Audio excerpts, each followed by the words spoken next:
Benvenuti tifosi del Napoli. Se amate gli azzurri con tutto il cuore vi chiedo di iscrivervi al canale per rimanere sempre aggiornati sulle ultime novità del Napoli. Forza Napoli sempre. Siamo pronti a mantenere la leadership, consapevoli della serie di gare difficili che ci aspettano. Ma adesso sabato andiamo a Lecce. Le parole del trequartista del Napoli David Neres ai microfoni di Radio CRC.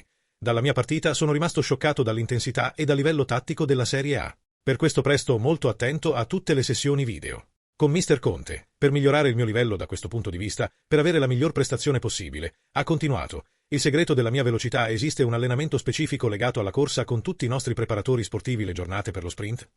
Visto che non passo molti minuti in campo, posso dare la massima velocità in quei momenti? Per il dribbling studio ogni giorno i video di Ronaldinho e Messi mi ispirano da quel punto di vista. Il mio passaggio all'Ajax? Ci sono arrivato giovanissimo. Tra i 19 e i 20 anni, è stato molto importante per la mia crescita come uomo e come calciatore. All'Ajax hanno molta pazienza con i giovani e questo per me è stato molto importante.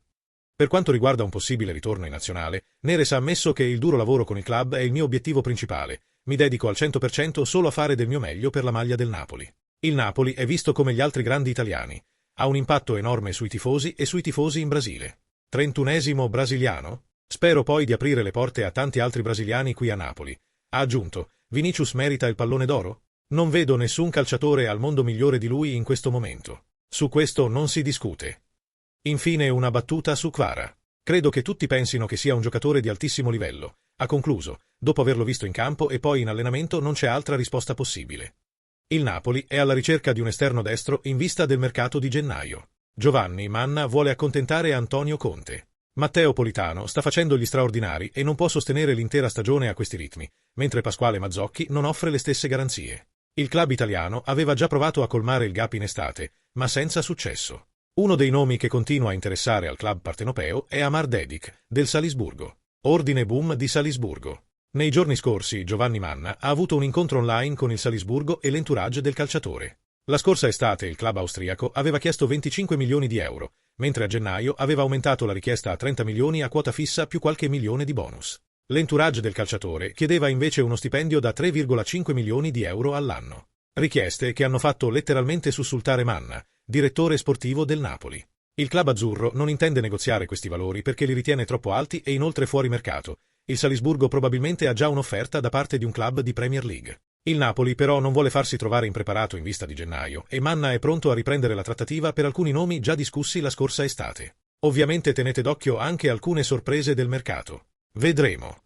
Anche se sono passate più di 48 ore dalla partita con Castellani, a Napoli si torna a parlare della vittoriosa trasferta. Secondo quanto riportato dalla redazione di TMV, infatti, in occasione della partita in Toscana, è stata registrata la presenza di un emissario del Manchester United per assistere alle prestazioni di Alessandro Buongiorno e Kvicha Kvaratskhelia. Una notizia che turba i tifosi partenopei, soprattutto considerando la spinosa questione del rinnovo del campione georgiano, autore del gol vittoria contro i toscani. Il contratto del 77 scadrà nel 2027, le parti sono al lavoro per trovare una soluzione. I prossimi giorni, in questo senso, saranno fondamentali.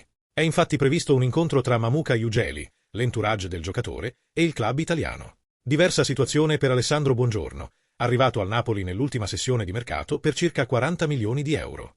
L'ex Toro si è subito portato in testa, diventando un leader irrinunciabile, riuscendo a dare solidità alla retroguardia in tempi record. Notevole anche la prestazione dell'Empoli, soprattutto nella prima parte del match, ricca di finali decisivi. È facile immaginare che lo United possa bussare alla porta del Napoli durante il prossimo mercato estivo, ma servirebbe una cifra esorbitante. Conte ha pressato fin dal primo giorno per l'arrivo del difensore centrale della nazionale, ritenuto fondamentale.